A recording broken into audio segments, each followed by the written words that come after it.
Hello and welcome to episode 27 of the Stouting Off podcast, where we spout off commentary on the everyday.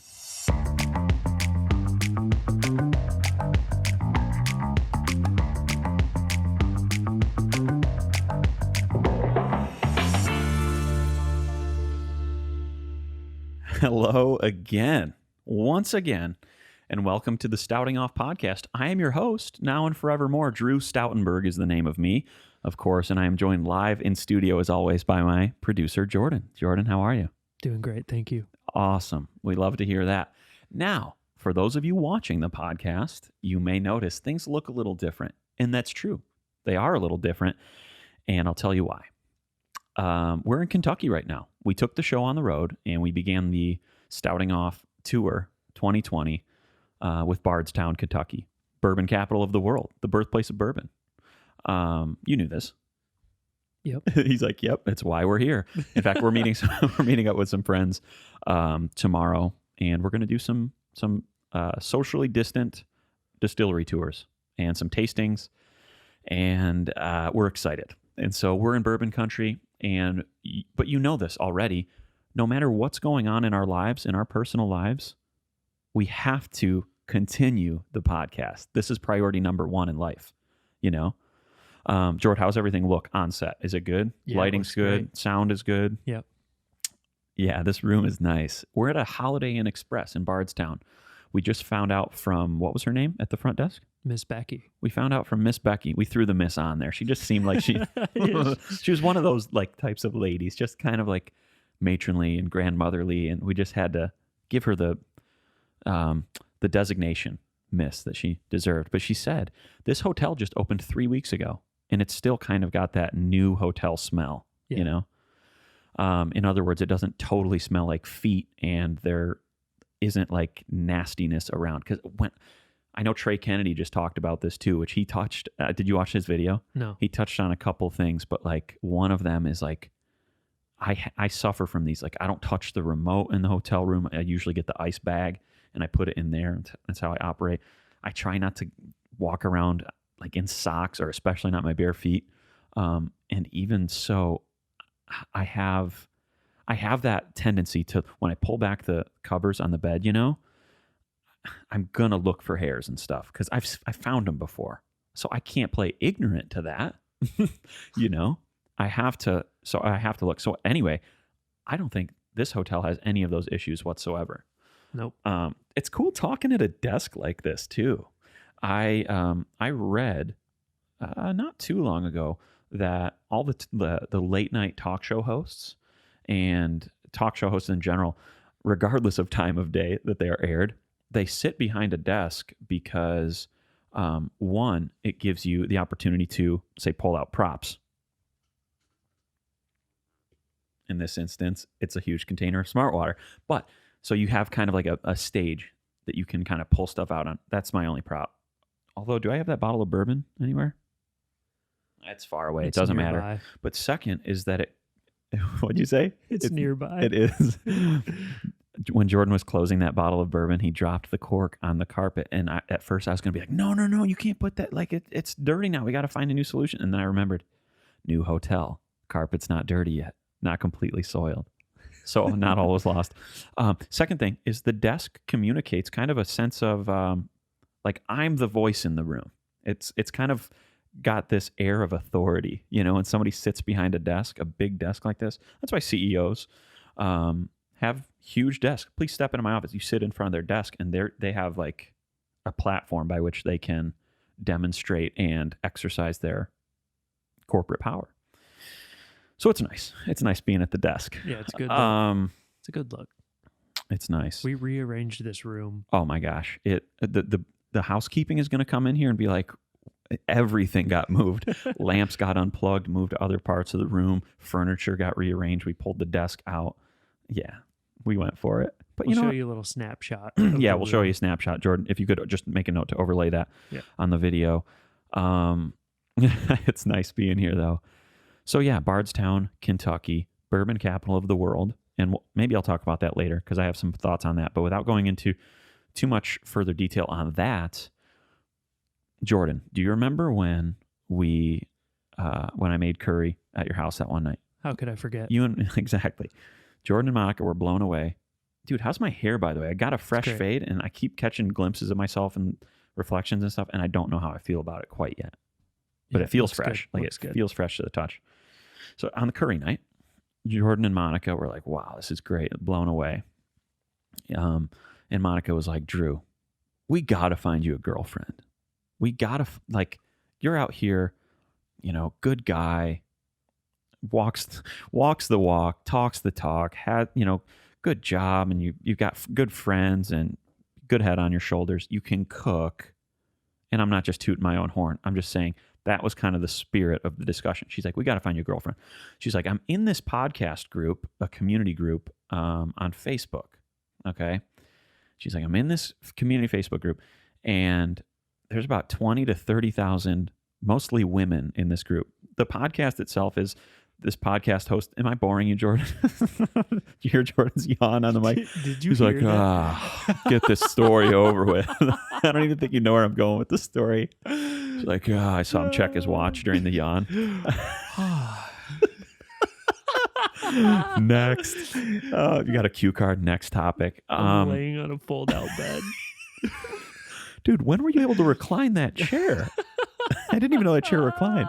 It's got a hammock hanging over there. Anyway, all right. So Monica's in this group, and it's mostly women, and it's a group of fans / just like community members of this podcast that's hosted by Becca Tilley, who is of Bachelor / Bachelorette fame. Okay. So it's all these girls that I don't know what they talk about in there, but Mon said, you know, Drew, sometimes a girl will post in there, hey, I have this friend, or my brother or my brother-in-law or whatever, my single male relative or friend, single guy, he's a great guy, you know, he's open, he's keeping his options open, here's where he lives, here's some things about him. She's like, do you want me to, and they'll throw up some pictures, do you want me to do that for you? And I was like, sure, what's a shot on goal? Yeah, I mean, why not try? So she does it.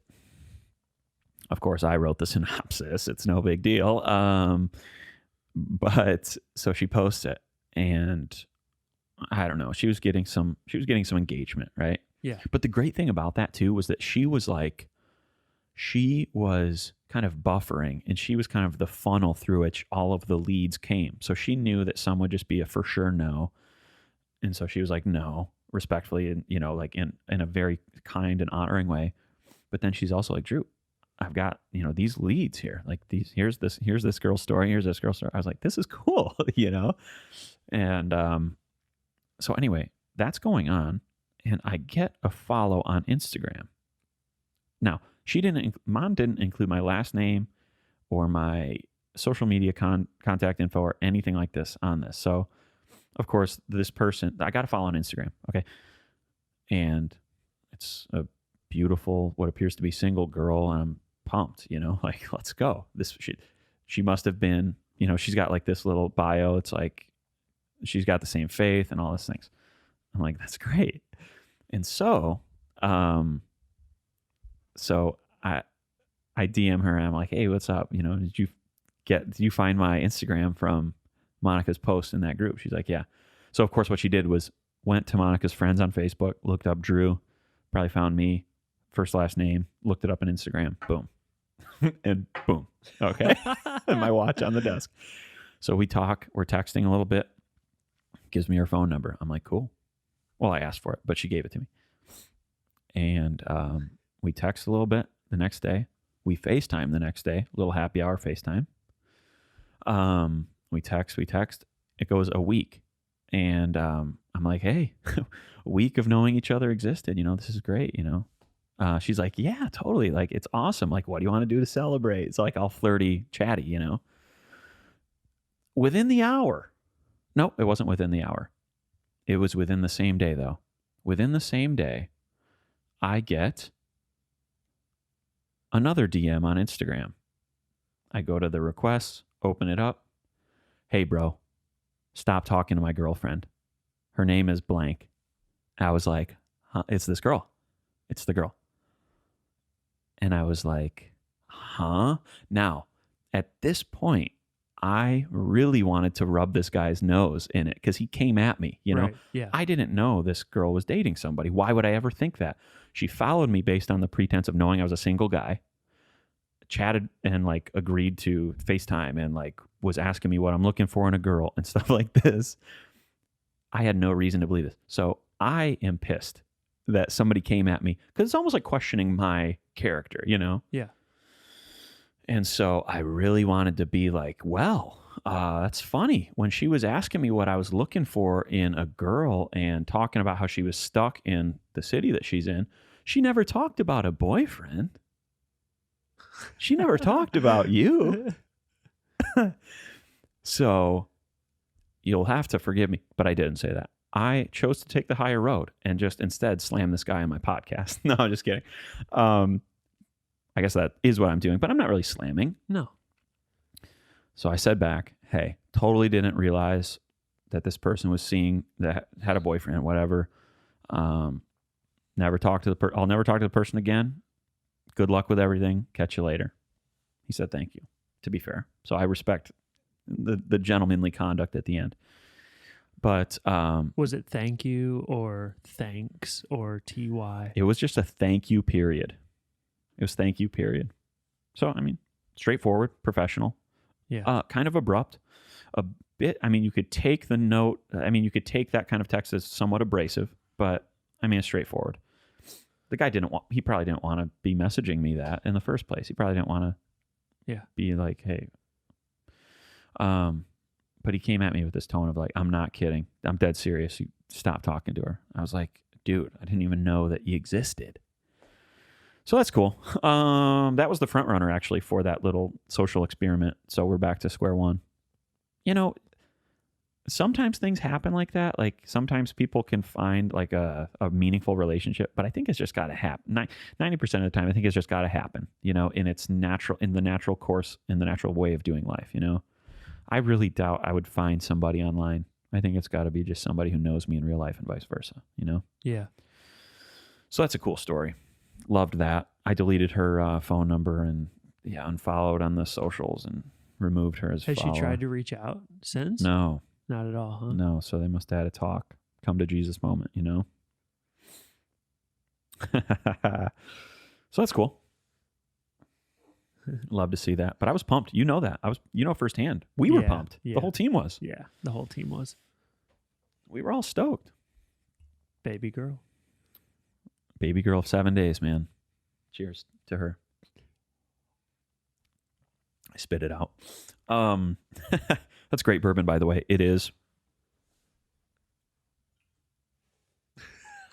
I found it. Can you see? Is there a glare or anything? Tilt it down. Looks good. Okay. It's Backbone Bourbon, and it's a barrel pick from a wonderful store in Spring Hill, Tennessee called Elixir. But this is a barrel-proof single barrel pick, which means it's not a batch of barrels that all mix together. This bottle has characteristics that are just unique to the barrel from which it came.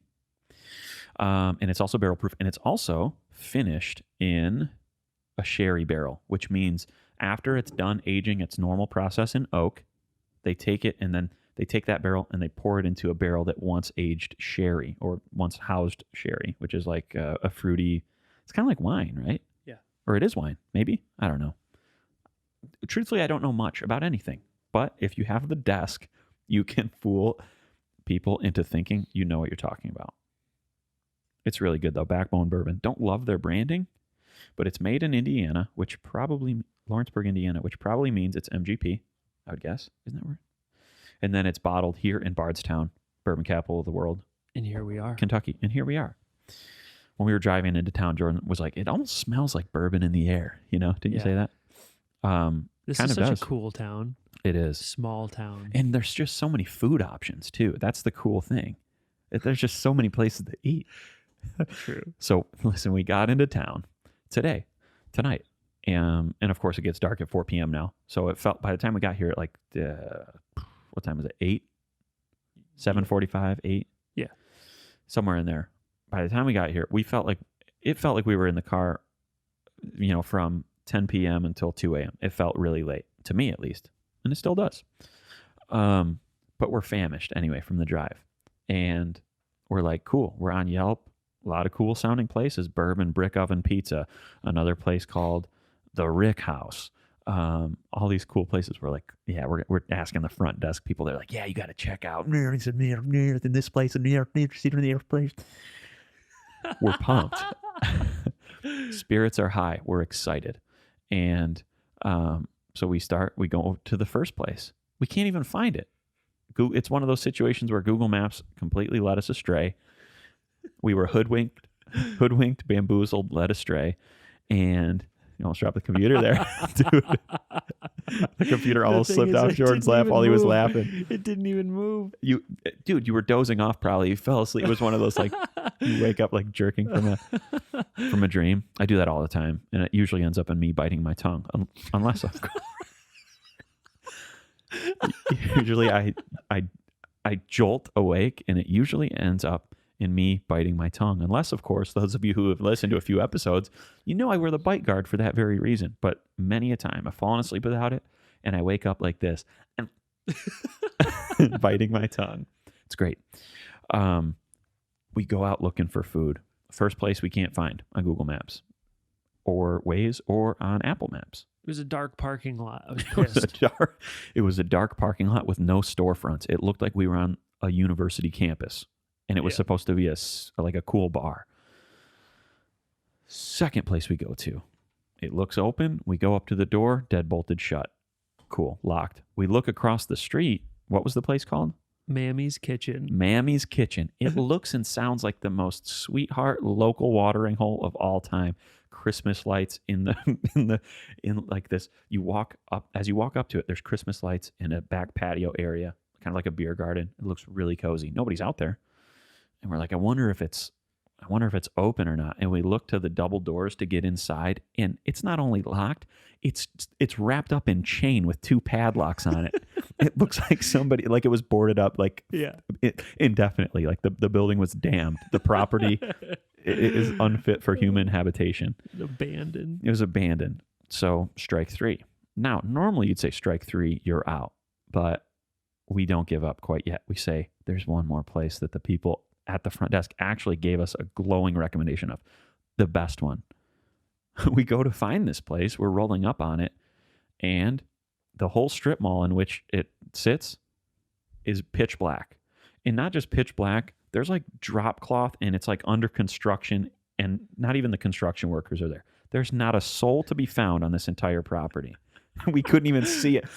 In fact, when we drove by it, couldn't find anything. And we drove back by it. We're like, oh, there's the tiny little sign, drop cloth, construction zone, pitch black. We're not getting brick oven pizza tonight. Now, we're starting to get pissed. Yeah. We're starting to get hangry. And I felt like I was getting hangry while powering down too. You know, like I felt like I hadn't had a calorie. I hadn't consumed a calorie in what felt like probably 8 or 10 hours. In reality, on the ride there, Jordan had made cookies that I was eating on the way there. He didn't make cookies on the way there. It was before, but on the way there, I was eating the cookies that he previously made. Now, does that make sense? So we're at strike 4 at this point. Jordan looks across the street and he says, umami. And I say, what? What'd you call me? He says, no, umami, name of this restaurant, steakhouse and sushi place. So we go in there, and it's open. And they're not only open, but they're open for another hour and 15 minutes. So we're happy. We ask, are you open? They say yes. And they say, you can't eat in here though. Of course. So when you go to a hibachi grill, yeah, you don't want to sit there while they cook, while in a very entertaining and fun way they cook the food. No, when you go to a hibachi grill, you want to take it out in styrofoam containers and eat it in your car like a rat, which is what we had to do. No, but we ate it. We got it.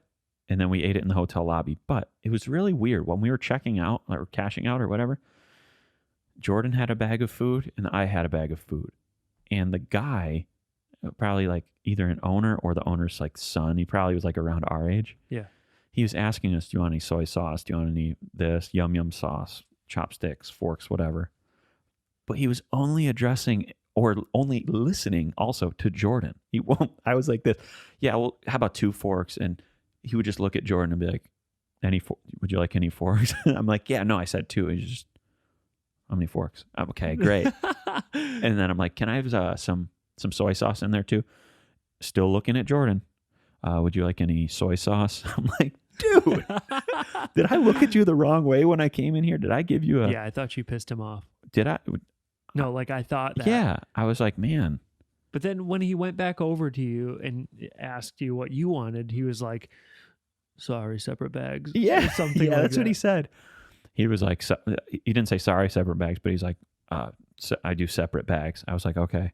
Well, did you hear earlier? I want 2 forks, chopsticks, soy sauce, and yum sauce, please, and thank you. So we got it. We came back to the hotel. We ate. Miss Kathy, what's that her name? Becky. Miss Becky was out there, and we were chilling. And now we're here after we rearranged the hotel room. So that's all for the intro of the show. I've still got 50 minutes left. Just kidding. Do you remember for Jordan? Do you remember for a couple of years there, Instagram bios of all women, not all women, but many women were like wanderlust, Yeah. adventurer, the mountains are calling and I must go, free spirit, traveler, all the things, all the emojis, all the things. Yeah. I've noticed a resurgence in that recently. And I came to this conclusion. Yeah, we all want to be free spirit, traveler, mountains are calling and I must go. Because you know what that means? It means you got no responsibilities at home. It means you're on vacation. It means you're eating out at cool restaurants and stuff, you know? Yeah. I want to be a traveler too, Me too. but I got to work and stuff. Now, I'm making a generalization. I realize that it requires money to travel, which to get money usually requires a job, etc. So I realize that a lot of people who travel, you know, do have responsibilities and stuff, but it's like, no, I belong in Estes Park, Colorado, or I belong in Big Sur. I'm like, yeah, I would love to live in the most beautiful places on earth too, but you got to have responsibilities in life, you know? Yeah. It's my moment on that. Don't Idiots. do that. Idiots. Oh. I wrote, mountains are calling and I must go. Translation, I don't want to work. That was in my notes. Let me ask you a couple Christmas questions, all right? All right. I want to ask you some yes or no. At Christmas time, antlers on your car. When you see people put antlers on their car, reindeer antlers, yes or no? No. How big of a no? Huge no? Like I wish I could push the Q no. Something went wrong with our don't do that sample, and something went wrong with our boo sample. Yeah. You know, Honestly, the don't do that got taken over by the boo sample. yeah. Yeah. Why don't you just play don't do that? All right. Just so they know what we're talking about. Deer antlers on the car during Christmas.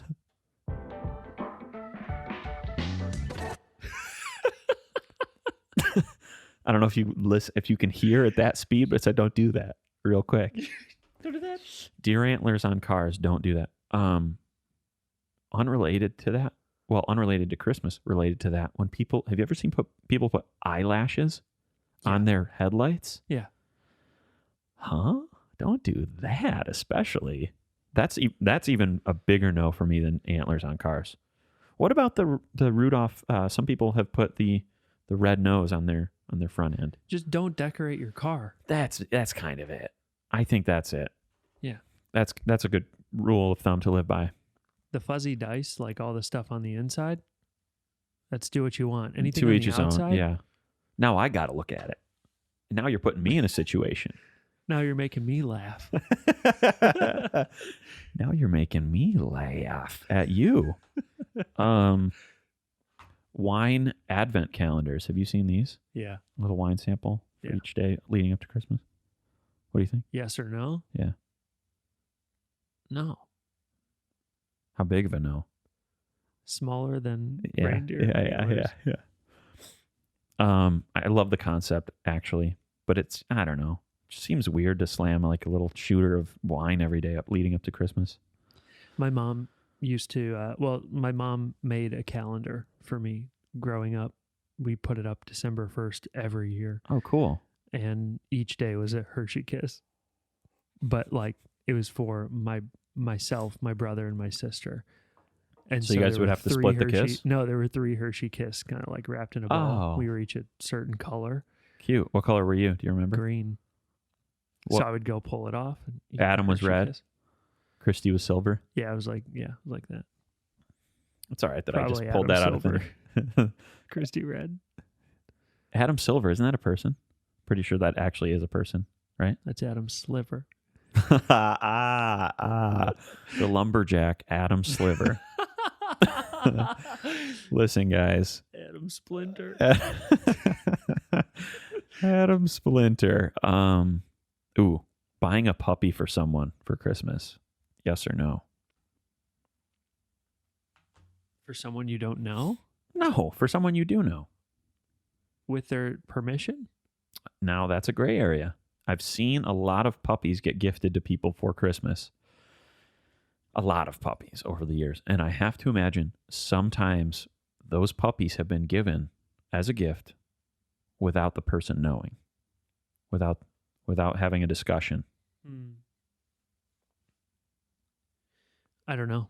That's a trick question. I don't know. Do you feel like I was going to snare you in something just now based on how you answered? I am going to say no on that. Yeah, I mean, like if you have a relationship with someone, let's say, that loves dogs, and you Must give them love a dogs. dog Yeah, for Christmas, sure. that's a good thing. If I were to surprise Monica with a dog for Christmas, Yeah. I'd You're going to be sleeping on the signing couch. papers. You're going to Yeah. be sleeping on the couch signing papers. You're going to be signing papers on the couch in your sleep. Both. biting my tongue. How good is water? You haven't even touched that, dude. We had the No, I'm saltiest so dinner of all thirsty. time. You want I to take a thought you were sip? going to judge me because of the gulp in the mic. Did you hear me gulp just now? No. Silent. But deadly. If someone got me a puppy, well, I had Elliot. He's still in the family, but puppies are a lot of work. It's almost like, hey, if you didn't have their permission, just for the surprise factor, and they're cute and it's cute to see them jump out of the box, don't do that for sure. Don't do that. Don't do that for sure. I guess that's the situation I'm talking about. Similarly, this is another topic I wrote down. Matt Dykle actually texted me about this too, and I was like, dude, I was thinking about this last week. Over the years, we've seen thousands of car commercials where on Christmas, honey, take a peek in this tiny box under the tree. Well, what could it be? Is it jewelry? Is it a freaking gift card for somewhere? Opens it up. It's a key fob. Look outside, babe. It's Alexis. It's a person named Alexis. No, it's a Lexus car. It's a Toyota. It's Toyotathon, whatever. They get a car for Christmas. Now, what you're really doing is just signing up for like 5 or 6 years of car payments. That's a very expensive gift for the person to receive, I feel like. Yeah. Now, usually it's a married couple, and I'm assuming they share finances. But could you imagine a situation where it's like, babe, I got you a car. I signed you up. It's in your name. You can't back out of it now. Monthly payment with insurance is just shy of $500. Here you go. Merry Christmas. And here's a dog. There's a dog in the passenger seat. You're going to have to take care of that too. Yeah. And we're done, by the way. That's what it would be like. That would be the next discussion. I'd be like, I just signed you up for so many responsibilities. I can't be in on this anymore. We're done. We're done. Oh, speaking of dogs, I found an article that I wanted to share with you. And I closed the article, but I took a screenshot earlier, and this should provide enough information for what I wanted to speak about. Okay, so the Department of Transportation just decided, like within the week, I think, no more emotional support animals on planes. They're no longer regarded as service animals, like an emotional support dog or whatever, according to the Department of Transportation, is no longer, like, you can't call it a service animal anymore. Emotional. No, I had no idea that existed. All right. Well, I'm not a mental health expert. Did you hear that? My hands clasped and we're like, bram. My ankles do that. If I lay them like this, have you ever done that before? Lay You them. can get them to squeak. You can get, yeah, there's like a little air pocket, like by the ball of your ankle. I'll do it on a podcast episode in the future. You'll see my feet up here. Scramp, sclamp, sclamp, sclamp. Emotional support animals. You'll see people with like a dog or something in the airport, but it's not wearing like a dog vest that's like, my master has, epilepsy or something. If they have a seizure and fall down, I know what to do and how to get people's attention. Actual service animal. Emotional support animal is like, basically someone can claim that basis for like, I get anxious on planes, so I want my pet iguana to come with me, or I want my mini horse to come on the plane with me. Yes, that was a thing. I want my dog or whatever, my jackrabbit to come with me. So what the Department of Transportation recently decided is, no, you can't do that anymore. Only service animals. That's fine. Yes, it's fine. Now, again, I don't want to be like toughen up cupcake, because I realize people actually do suffer from mad anxiety. Some people do on planes, etc. But you got to draw the line somewhere. So it serves as a distraction? Yeah. That's or what just it like does? it calms me down to have this, my dog next to me.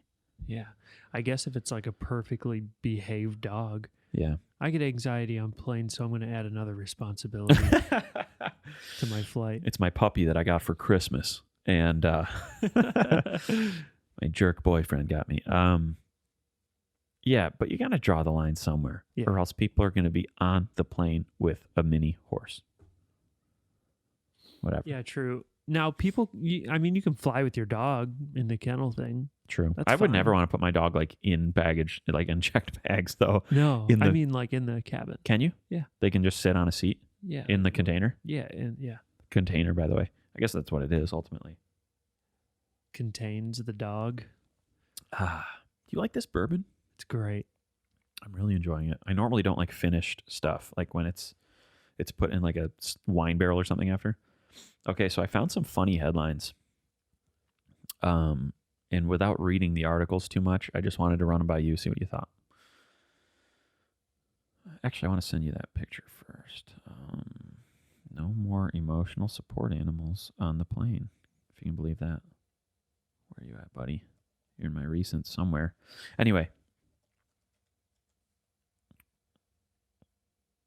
I could just do this after, but it's on my mind right now, okay? So listen to this. Okay. Where's my Safari? Here it is. Here's the headline. Quote unquote, model customers keep Tokyo diners at social distance. Model customers keep Tokyo diners at social distance. One Tokyo restaurant is using lifelike mannequins to help diners keep social distance and stop the business from feeling empty. They have mannequins in the restaurant just sprinkled throughout. And I've got a picture for you. Dude, they're in this article, mannequins are like at tables in like posed in scenes like they're having conversations, but it's just to basically be like, you can't sit there, it's like instead of like putting an X or like, putting chairs up. It's a good idea. I kind of like it, actually. It's a good idea. As I look at these pictures, I'm like, it looks creepy because mannequins look creepy no matter what. Yeah. Always and forever, they're always creepy. But the actual idea itself is kind of cool. Imitation people, imitation crab meat, all kinds of imitation. They like play like restaurant chatter through the speakers, Yeah. distributed audio through Yes. the restaurant. Ambient conversational noise. I think I saw that as someone's. Oh yeah, John Mayer. So Spotify and all the music platforms just recently put out their year-end review. Here's what you listen to, whatever. I think John Mayer posted that his most listened to track was just white noise of conversation, like of people, of being in a group, like large crowd. That was his, Oh, really? That was his most listened to recording. Now, whether or not that's real, I can't vouch, but I want to believe it's real. I want to Same. believe in something. Okay. Okay. So there is an island, I believe, in Asia called Borneo. I think that's how you say it. I don't think it's Borneo. Borneo tribal slur costs man 8 buffaloes plus gongs. So somebody said something very offensive about a tribe, and it cost him 8 buffaloes and some gongs. The ultimate punishment. Anything. Please don't take my gongs. You can take whatever, but please don't take. They took 8 buffaloes and 8 gongs. A Pakistani man has been fined 8 buffaloes and 8 gongs by a court on the Malaysian part of Borneo for insulting indigenous groups, an official said Wednesday. That's such a funny sentence. Take us to your gongs. Wear your bald eagle eggs and your gold bars. No, we don't want that. We want gongs. Lead us to the gongs. To show us the gongs. I wonder why it was 8 gongs. Wait, what is the headline? It is Borneo tribal slur costs man 8 buffaloes plus gongs. Oh, plus gongs. For some reason, I was replaying that in my head as you were talking about the story, and I thought it was 8 buffalo and some gongs. A couple gongs. Whatever. There was an afterthought. I see you've got your buffalo. Do you have some gongs? It's customary. Now, I don't need to tell you this. They always go hand in hand. I see your buffalo. Where are your gongs? Show me. Where are some gongs? .com. All right. Singapore activist faces fine over one man smiley face sign protest. Okay. Again, Singapore activist faces fine over a one man smiley face sign protest. It's just a guy standing there holding a sign of a smiley face. That's the whole thing. And he got fined. I'll tell you the cost of the fine. Oh, it turns out the fine was just some gongs. I can't know. It's it was almost $4,000. He got fined for protesting. I don't know what he was protesting. It doesn't matter. It's just a funny headline. I'm gonna send you that too, Jordan. You'll enjoy that. You can read it in your quiet time, your own time. Yeah. Anyway, I came across those headlines today, and I was like, I just had to share it with you. Listen to this. Okay. Actually, I want to show this on our next episode. We're going to do another episode from, on tour here. That episode is going to be in Louisville, Kentucky, and we have a special guest for that one. And I'm excited. I'm excited to have him. Me too. And I would never say this to his face, but he's one of the funniest people I've ever met in my entire life. I really enjoy him. Why would you say that to his face? That's from The Office. It's from The Office. Recently? No, I want to talk about that on the next episode as well. That might be all I have. We're at 37 minutes or something. What do you got for me? We're at 37. It's great to be in Bardstown, man. All the sponsors requires that this episode's sponsored by E2I Design, by the way. They require that it's 38 minutes or more. No, they don't actually. They don't have any requirements for us. They just say, hey, shout us out. Drew, just talk about your experience with us, actually. That's the best thing you can do for us. So E2I Design, they are the official sponsor of the Stouting Off podcast, and they are your preferred group of AVL consultants. Now, for those of you who don't know, for those of you who don't do this for a living, you might not know what AVL means. That's audio, video, and lighting stuff. And so if you need to purchase some, if you need help installing some, if you need any kind of support for your house of worship, for your live music venue, for your restaurant, for your hotel, even if it's a Holiday Inn Express, they would be glad to help you, right? I mean, am I right? Yeah, I think so. I think so. They probably would. We'll have to ask them. But for real, we love them. They sponsor this episode, and they've just helped us a ton. And E2I guys, you know who you are. We love you. We love you. We love you. You know? They've got a little E2I Design podcast network. Yeah, we've got another. That's true. We welcome a new podcast to the family. Yeah, we do. The Motor City HDJ podcast. Now, this is hosted by one of the most gifted entertainers of his generation, one of the most charismatic and entertaining and just warm and fuzzy people I've ever met in my entire life. And I know the same is for you, right? Yeah. Brett Cummins. Why did I say Brett Cummins? Just a little M apostrophe. Brett Cummins, the host of the Motor City HDJ podcast. You can find him on Apple Podcasts, I believe. He is if you're in Detroit, you have to book this guy for your party, for your wedding, for your bar mitzvah, for your graduation, for whatever. Okay. But anyway, he's resurrected his podcast recently, and he recently joined the E2I network of podcasts. Now, we don't know actually if E2I Podcast Network is going to take off. I would really like it to, and I would like us to be a front runner in the movement. All that to say, I mean, you looked like you wanted to add something. No, I was just thinking about the Brett. Brett Cummins. Brett. So this one's for you, Brett. Motor City HDJ. He's funny. Yeah, for real. He DJ'd your wedding. Yeah. He's DJ'd at least like 8 weddings that I've been to, at least 5 of which I've stood in. And if you're in the Detroit area and you're getting married anytime soon, he's literally the most entertaining person I've ever met in my entire life. I can truly say that. But doesn't just like showboat. No. He's taking care of things. He's with your he'll be your host. He'll be your MC. He's awesome. Yeah, he's really truly the master of ceremonies if you allow him to be, and he'll run your entire reception into the ground. No, he'll run the entire thing smoothly into the ground. He'll run the whole thing into just what you want in your big day, you know? So we love him, and we love E2I. We love you, the Stouting Off faithful, this community, this family. We love Holiday Inn. We love Holiday Inn Express. We love Miss Betty at the front desk. We love Dr. Dr. Mike, whatever that guy's name was. What was the lady's name, though? One more time. It was Becky. Becky. Dude. That's on me. I need to remember that. Because names, Dale Carnegie says the sweetest sound someone can hear is the sound of their own name. That's why I always try to remember. I told you guys about this in the names list one time, didn't I tell you? Yeah. So that's all I've got. Do you want to add anything else? I just imagine, like, you know how when you get home, you get out of your car and you're like, hello, this is Drew. So your neighbor Rick knows who you are. Yes. Like, that's what Becky's going to be doing down our hallway tonight.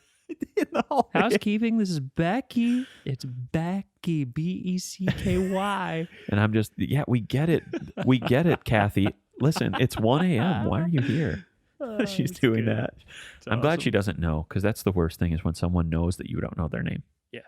And I always try to rectify that situation. And I tell you what, I find out their name by introducing them to somebody that I'm with sometime. And by the way, did you meet my buddy Jordan? This is Jordan. Yeah. And then, what's your name? Becky. Got it. See? All right, guys, that's all we've got for episode 27 of the Stouting Off podcast. We love you, but thanks for listening, as always, to this one and only place where we spout off commentary on the everyday. I vamped at the end. We did it, dude. Yeah, boys. I just sniffed so hard that whole time. I need a little sniffer, too.